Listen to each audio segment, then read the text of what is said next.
The Lord be with you. I'm Deacon Keith Fournier, and our first reading is taken from the book of the prophet Jeremiah. Yahweh said this to me, "Go and buy a linen waistcloth and put it round your waist, but do not dip it in water." And so, as Yahweh had ordered, I bought a waistcloth and put it round my waist. A second time the word of Yahweh came to me, "Take the waistcloth that you have bought and are wearing round your waist.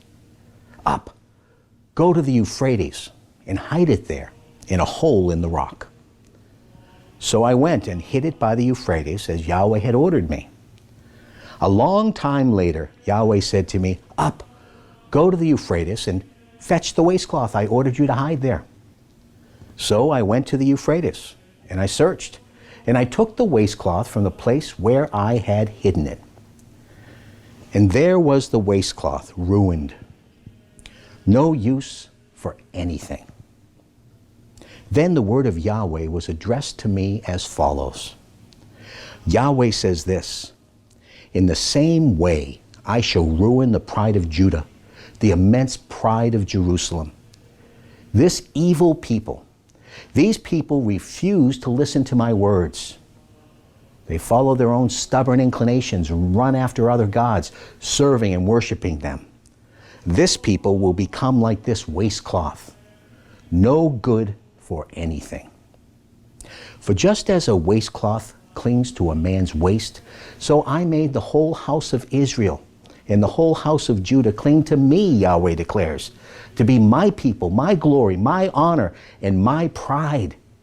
But they have not listened." And our response is taken from the book of Deuteronomy. "You forget the rock who fathered you, the God who made you, you no longer remember." Yahweh saw it, and in anger he spurned his sons and daughters. "I shall hide my face from them," he said, "and see what will become of them. For they are a deceitful brood, children with no loyalty in them. They have roused me to jealousy with a non-God. They have exasperated me with their idols. In my turn, I shall rouse them to jealousy with a non-people. I shall exasperate them with a stupid nation." In a reading from the Holy Gospel according to St. Matthew, Jesus put another parable before them. "The kingdom of heaven is like a mustard seed which a man took and sowed in his field. It is the smallest of all the seeds, but when it has grown, it is the biggest of shrubs and becomes a tree, so that the birds of the air can come and shelter in its branches." He told them another parable. "The kingdom of heaven is like the yeast a woman took and mixed in with 3 measures of flour, till it was leavened all through." In all this, Jesus spoke to the crowds in parables. Indeed, he would never speak to them except in parables. This was to fulfill what was spoken by the prophet.